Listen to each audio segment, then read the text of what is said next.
Hello, my name is Devana Wallace, and I am a teacher candidate at Grand Canyon University, and this assignment is about my personal philosophies and my professional dispositions.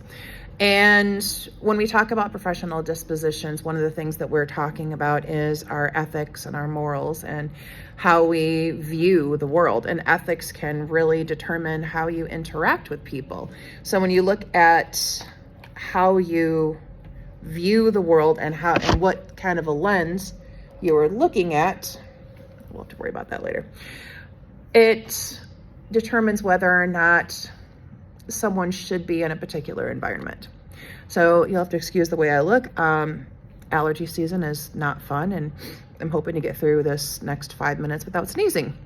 So first thing we want to talk about is how technology connects. One of the things that I love using is Google Classroom, and we also use Common Lit 360 here. And with Common Lit 360, it has an integration where I can, instead of having to print out a bunch of stuff that kids lose, that ends up getting all over the floor, that it's just chaos and saving paper, environmentally friendly reasons, using the integration from Common Lit 360 into Google Classroom, the students are able to access Google Classroom anywhere. So that's a beautiful thing, even if they're going to be out of school that day, or if they, hey, I just wasn't feeling it, couldn't do this assignment. They might want to access it a little bit later. They may be able to, since they're on their phones all the time anyway, access this when they are at home or have a little bit of a break, which surprisingly enough, I've actually had them do. It's like, hey, I finished that. Did you get the notification? And that's the cool part, is with the integration of Common Lit 360 and Google Classroom, I get notifications sent to my email to let me know when they've completed an assignment. So I can go and say, hey, got this, awesome. And it shows them that I'm on top of it. It makes them feel like there's something, not just going into a random place. So I really like using technology. Also, we use a digital whiteboard in the classroom. And what I can do is connect my laptop onto the whiteboard, and we can work on things together. They can see me working on it while they're working on it. So I'm not just teaching in front of a piece of paper and, not interacting much. They can also come up to the board if they're comfortable and work on it on the screen too, as the rest of the students are working on it.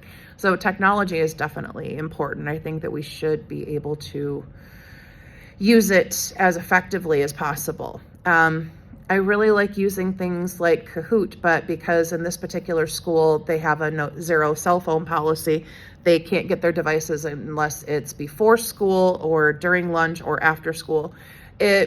That is kind of impeding some of what we're able to do, but we get around some of that by using the Chromebooks that are in every classroom to be able to use things like Nitro Type to help them get used to typing and working on the computer. Everything now is so digitalized. We need to make sure that they're staying in and keeping up with the rest of the world.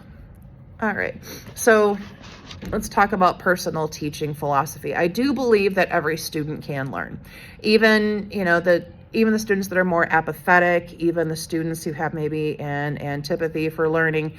It is possible for everyone to learn. You just have to find that way to reach them. I do have some really difficult students, but I can think that I'm not getting anywhere with them, and next thing you know, they're like working right along. If I'm getting frustrated because the room is just in chaos, they are kind of more on my side than the other students.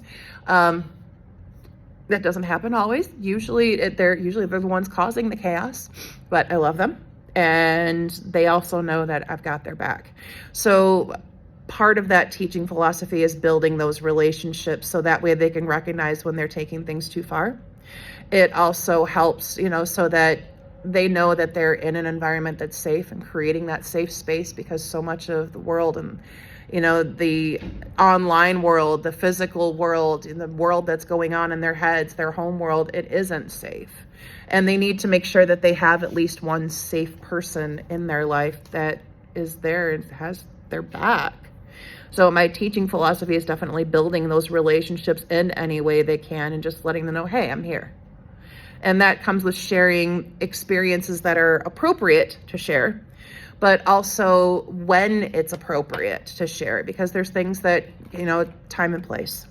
And when they understand that I understand time and place, they are coming more from a place of, okay, I get that. This was, and then the other situation, this would be okay, but right now, probably not okay. I like that they're getting that at this point. We talk about formatting. I am an English teacher. I see 3 different classes of students, A, B, and C, during the day. I have a 6th grade class once a week. And then because the school is on an improvement plan, we have extra intervention hours. So B and C class have extra intervention, where A only meets like 6 times a week, and the other 2 are going to meet like 8 times a week.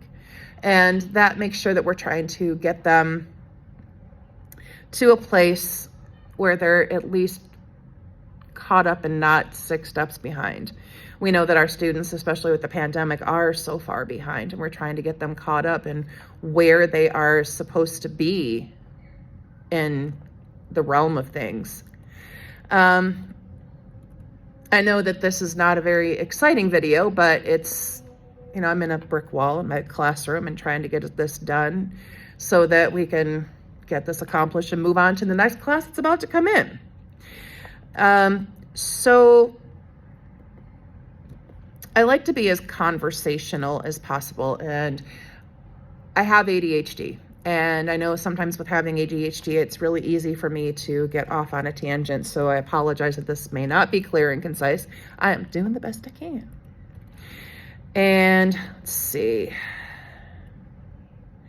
I like a lot of the College of Education's philosophies with Grand Canyon.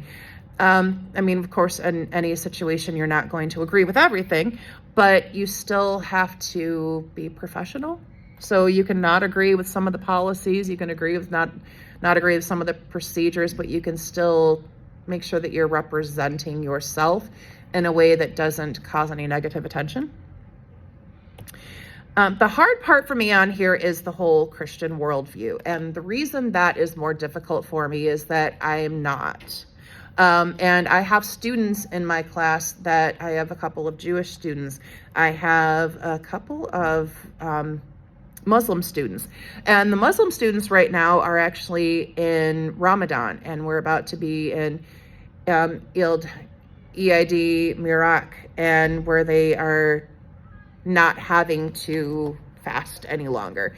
And with these students having to fast, it's such a difficult time for teenagers because everything is so food centric, and they are, so food motivated by everything. So even just like a piece of candy, you're on task, you're doing great today, but I can't give you a piece of candy because, you could eat it later, but I don't want to be giving them that temptation. And when you're saying to put something with the Christian worldview, I struggle with that because there are so many other religions that are out there. And just by having this, well, how do we do it this way? We all have the obligation to be a decent human being. And we know what that looks like. We absolutely know what it looks like to be a decent human being. We know how to honor each other and the space that we're in, regardless of your religious philosophies or backgrounds. And it takes absolutely nothing to be decent to a person. So that is my worldview, is it costs you nothing to be decent to a person. And that shouldn't have to be linked to a religious philosophy. It should just be linked to, this is the right thing to do because it's the right thing to do. I know I'll probably get points off for that, but I can't be something that I'm not. And I can't not honor all of the students in my classroom community and the students in class. I have a couple of Buddhist students. I have 2 students who are Native like myself, who are earth-based spirituality. So when you're in a community like this, where you have so many different cultural and religious backgrounds, you want to find a way to try and honor that and make it more secular, so that way you're not stepping on toes, and be more conscious of cultural implications. And that's where I'm at with this. So I realize this is a lot longer. So thank you for allowing me to submit this, and have a great day.